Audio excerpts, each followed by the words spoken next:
That'll be divided and shared between the speakers. If each speaker could spend 2 to 3 minutes on a response, keep that time frame in mind, and then afterwards I'm sure they're going to spur a lot of conversation with all of us, so then we'll do a Q&A with the audience. So, the first question, this is for Dr. Kwan and Dr. Karen. How do you test for ADHD? Karen, go ahead.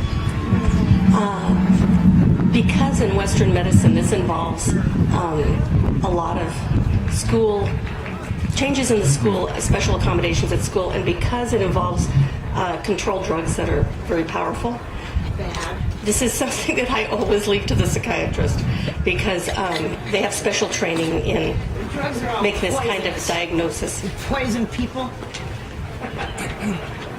Look at the advertisements about them on the television. It's okay. Experts, please. Thank you. All right. So I work with ADHD subjects, children as well as adults. ADHD is a neurological disorder. There are hundreds of papers that show abnormalities in the brain, in its chemistry, in its electrophysiology, in its connectivity, in its dopamine receptors, and on and on and on and on. Now, how do you test for ADHD? All right.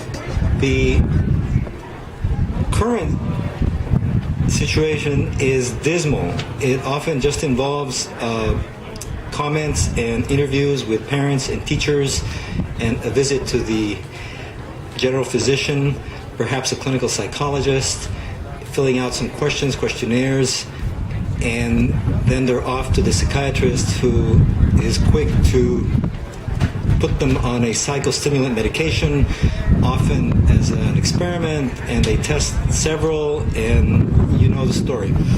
So the first thing to do is to do a brain map, to actually look under the hood and see what that shows, because there are markers for ADHD, there are subtypes of ADHD, they respond differently to medications.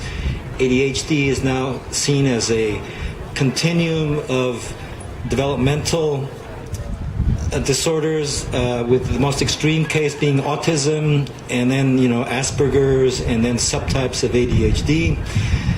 It's on the increase. Now it's about every 3 in 10. There's many environmental factors that are suspect, and nutritional factors. And so it's a huge problem. Now, it doesn't go away. So the kids that grow up with ADHD often get into trouble later on. So it's an important problem. There's more books and more been said about ADHD and controversies that you can imagine.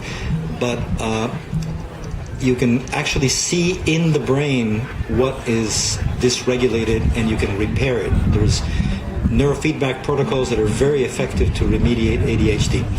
So in addition to the brain map, you have to do some psychological tests. And you do tests of impulsivity, of attention. There's the go, no go, the TOVA, the IVA. There's a whole set of tests that are important to do. And you have to connect all the dots. It's not a simple diagnosis. It's quite a complex gray area. I'd just like to make another comment about that too, which is that I think that ADHD and ADD and autism are increasing tremendously, and that they're due to environmental causes to a large degree. Absolutely. And so I'm a great believer in taking away all the sugar, taking away the gluten, making these dietary changes first to see if you can get away from the causes or the triggers for it, whether there's underlying genetic issues or whatever. I think that you have to start with basic good health and go from there. And then I also have a background in homeopathy for many years, and I think homeopaths can do some amazing things with neurologic disorders.